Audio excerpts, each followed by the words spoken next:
Hello everyone, welcome back. In this video, we'll start with the practical question of a chapter subsidiary books. सिर्फ एक नहीं, अच्छा नहीं, दो क्वेश्चन है लेकिन दोनों आपस में रिलेटेड ही है काफ़ी ज़्यादा, ठीक है। तो एक क्वेश्चन हम करेंगे, उसमें क्या करना है, हमें बनाना है सेल्स बुक। सेकेंड पार्ट में क्या करना है, उसे हमें पोस्ट करना है टू लेजर अकाउंट्स, एंट्रीज को लेजर अकाउंट में पोस्ट करना है, ठीक है। तो ऑलमोस्ट एक ही क्वेश्चन ही हो गया ना इसके पहले। चलो क्वेश्चन रीड करते क्या बोलता है। Enter the following transactions in sales books.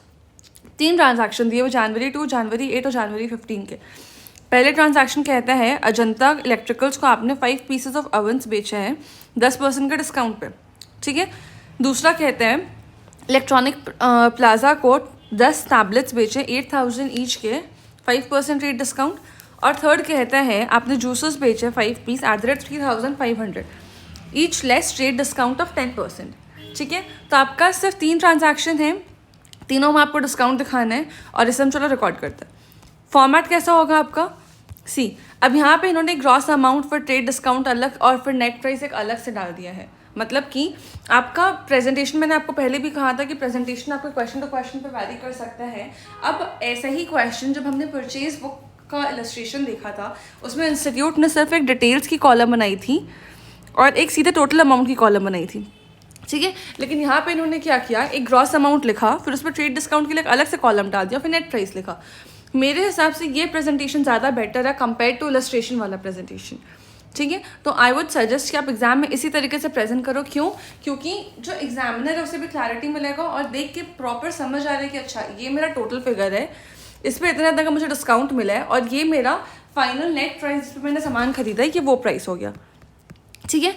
अब हमने 3 ट्रांजैक्शंस खाली किए हैं। पहला ट्रांजैक्शन है अजंता इलेक्ट्रिकल्स को ओवंस बेचे 5 pieces at the rate 6000 each. Ajanta electricals 5 pieces of ovens at the rate 6000, 30,000 का मेरा ओवंस का प्राइस आया। 10% का डिस्काउंट उन्होंने यहाँ पे दिखाया 3000 और माइनस करके आ गया मेरा 27,000 का अमाउंट। सेकेंड है इलेक्ट्रॉनिक प्लाजा को मैंने टैबलेट्स बेचे हैं 10 pieces at the rate 8000। Next हम लिखेंगे electronics plaza 10 pieces at the rate 8000, इसका टोटल अमाउंट आता है 80,000। अब इसमें ना हमारा डिस्काउंट 5% का था, राइट। तो यहाँ 5% का डिस्काउंट हमने डाला, दैट कम्स टू 4000 और डिफरेंस जो आ रहा है वो हमारा नेट प्राइस हुआ, वो हमने लिख दिया यहाँ पे 76,000। क्लियर है। थर्ड होता है हरियाणा ट्रेडर्स को हमने बेचा है juices 5 pieces at the rate 3500। Haryana traders 5 pieces of juicers eight the rate 3500 each, ये होता है मेरा जूसर का टोटल वैल्यू। और एक सेकेंड, हाँ, तो ये हमारा 10% का ट्रेड डिस्काउंट था, दैट वाज 1750। तो हमारा नेट प्राइस आता है 15,750, ठीक है। जैसे 3 ट्रांजैक्शंस हमें रिकॉर्ड करना था, वो तीनों ट्रांजैक्शंस हमने यहाँ पे रिकॉर्ड कर लिया है कंप्लीट, ठीक है। अब हमें क्या करना है, लेजर पोस्टिंग करना है। आप मुझे बताओ कि किस किस चीज़ का लेजर्स बनेगा।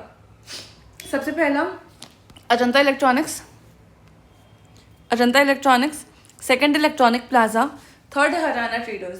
ये 3 का लेजर बनेगा और एक फोर्थ हमारा सेल्स अकाउंट बनेगा, ठीक है।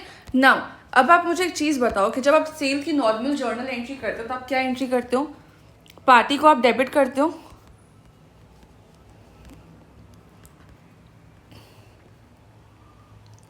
टू सेल्स अकाउंट, है ना। तो जब मैं पार्टी का लेजर बनाऊंगी उसके डेबिट साइड में जाएगा और मैं लिखूंगी टू सेल्स अकाउंट। क्लियर है। तो अब हम आते हैं अजंता का, पहले लेजर बनाते हैं। अजंता इलेक्ट्रिकल्स का हमने लेजर बनाया है, डेट आप डाल देना 2 जनवरी टू सेल्स अकाउंट। और इन्होंने ब्रैकेट में क्या लिखा है अपने रेफरेंस के लिए, फ्रॉम सेल्स बुक, ठीक है। कितना अमाउंट जाएगा? 30,000 नहीं, ट्रेड डिस्काउंट रिकॉर्ड नहीं होता, जो टोटल नेट फिगर होता है वो हम रिकॉर्ड करते हैं, राइट, 27,000। सिमिलरली इलेक्ट्रॉनिक प्लाजा में जाएगा 76,000। Electronic plaza to sales account from sales book 76,000। अब डेट ध्यान रखना, ठीक है, डेट लिखना मत भूलना। थर्ड आता है हरियाणा ट्रेडर्स, कितना अमाउंट जाएगा? 15,750। तो हमने डाले हरियाणा ट्रेडर्स के नाम पे टू सेल्स अकाउंट 15,750। क्लियर है। नाउ अब जो मेरा सेल्स का अकाउंट बनेगा उस पर टोटल कितना जाएगा, 1,18,750। और हम इसे कैसे पोस्ट करते हैं, मंथ के एंड में, दैट इज 31 जनवरी को सीधे हम दिखा देंगे बाय सेल्स बुक 118,750। तो देखो, by salaries as per sales book on 31 January 118,750। अब आप कहोगे कि 31 जनवरी क्यों हमने लिया, इनकी रिस्पेक्टिव डेट्स क्यों नहीं ली, तो आप समझो आपने सारी एंट्रीज को एक सिंगल डेट पे रिकॉर्ड किया है, राइट। तो अब हम क्या करेंगे, 31 जनवरी को इसीलिए दिखा रहे हैं, मतलब बेसिकली आप समझो कि आपने पूरा जनवरी मंथ का जो सेल है उसे आपने यहाँ पे रिकॉर्ड किया, राइट। तो अब आपके लिए क्या कन्वीनियंट होगा, 1 जनवरी लोगे, नहीं, पूरे जनवरी मंथ का डेट तो एज टिल 31 जनवरी आएगा। इस वजह से हमेशा आप ध्यान रखना कि आप मंथ एंड ही लो और यहाँ पे आप टोटल डालो, ठीक है। तो इसी के साथ हमारा ये चैप्टर कंप्लीट होता है सब्सिडियरी बुक्स का। नेक्स्ट वीडियो में मिलेंगे नेक्स्ट चैप्टर के साथ।